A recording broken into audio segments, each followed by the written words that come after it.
G'day KFC SuperCoaches, Dan Batten here from the Herald Sun, coming in as a late replacement for Al Payton, who's taken some leave. I think it may be due to his SuperCoach ranking at the moment, but let's hope he improves. Let's all have a bit of a bounce back week after some early season carnage. Let's look at who is hot and who is cold ahead of round 5.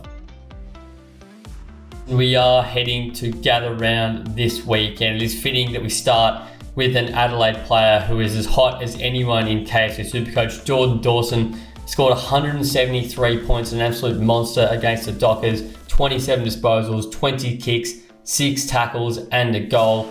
Looks to be playing in a more of a midfield role, and he's also rolling back at times to take the kick-ins, which is a dream role for KFC SuperCoach. He has scores of 126 and 134 in his last 2 matches against the Crows, and he's projected to rise a further 26k this week, up to 640,000 by round 6. So this is definitely the week to jump on Jordan Dawson. Another who's been absolutely on fire this year, Nick Dacos. He needs no introduction. 151 points against the Saints, 38 disposals, a couple of goals. Could have been 3 if he hadn't missed a soda from 20 out as well. But he's absolutely on fire. Had about 15 touches in the third quarter alone, and he's up to 590k, and he's looking like an absolute must-have. I'm one of those KFC SuperCoaches that doesn't own him, and I'm going to be doing everything in my power to bring him in this week.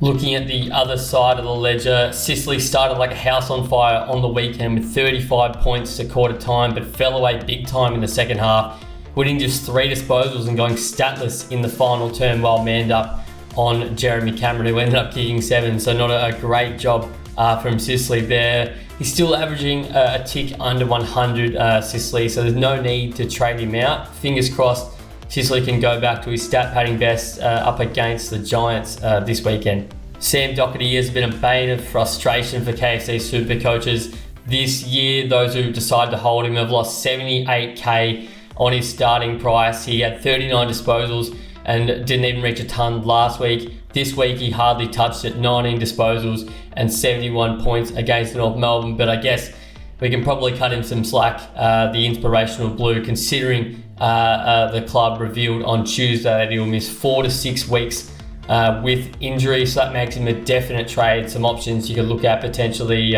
Jordan Dawson if you've got a bit of cash. Tom Stewart as well is nice and cheap, and Adam Sard should get a free run at it with him out of the side. So some options to consider, but a definite trade there for Sam Docherty.